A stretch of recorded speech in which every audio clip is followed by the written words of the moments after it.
আসসালামু আলাইকুম প্রিয় বন্ধুরা। বিদেশে আসার আগে এক বন্ধুর কাছে টাকা চাইছিলাম, 1 লাখ টাকা চাইছিলাম। তো আমি যতটুকু জানি আমার বন্ধুর বাবে সুদের উপর টাকা লাগায়, প্লাস হচ্ছে আমার বন্ধুও সুদের উপর টাকা লাগায়। সেক্ষেত্রে গিয়ে তার কাছ থেকে টাকা চাইছিলাম আর কি। বললাম আমার কিছু টাকা দিস। বললো টাকা নাই। তার এই যে এখানে আছে না লুঙ্গির, এখানে লুঙ্গির এখানে 1 লাখ টাকা আমি দেখলাম। এর আগের দিন আমার দেখাচ্ছে কয় 1 লাখ টাকা এটা একজনকে দিতে যাইতেছি, তো টাকা দেয় নাই। মূল কারণটা হচ্ছে আমি গরিব, এই কারণে টাকা দেয় নাই। আমি ওর কাছ থেকে যদি 1 লাখ টাকা নিই তাহলে ওই 1 লাখ টাকা আমি দিতে পারবোই, এটাই হচ্ছে মেইন কথা।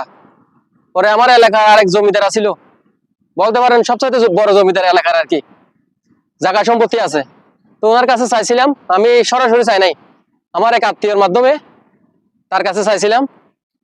কিন্তু সরাসরি যখন আমার জন্য বলছে টাকাটা, কয় ফুলাটা বিদেশ যাইবো, কিছু টাকা শর্ট আছে 1 লাখ টাকা মতো, ওই 1 লাখ টাকা তুমি দিও না তারে, ফ্রিতে না, সুদের উপর আর কি। যখন আমার নাম কইছে, আমি তো গরিব মানুষ, এখন এতে টাকা দিব কেমনে, এই চিন্তা করে আর টাকা দেয় নাই আমারে, কয় ডাইরেক্ট না করে দিছে।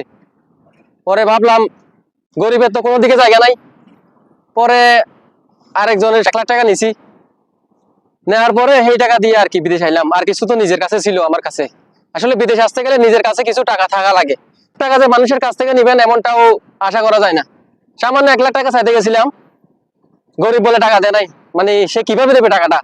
আলহামদুলিল্লাহ বিদেশে আছি, মালয়েশিয়াতে আছি, আলহামদুলিল্লাহ ভালো টাকা ইনকাম করতেছি আল্লাহর রহমতে।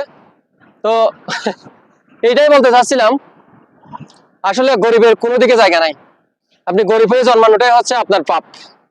হ্যাঁ, আমরা গরিব হয়ে জন্মানোটাই হচ্ছে আমাদের পাপ। তো ভালো থাকবেন, সুস্থ থাকবেন।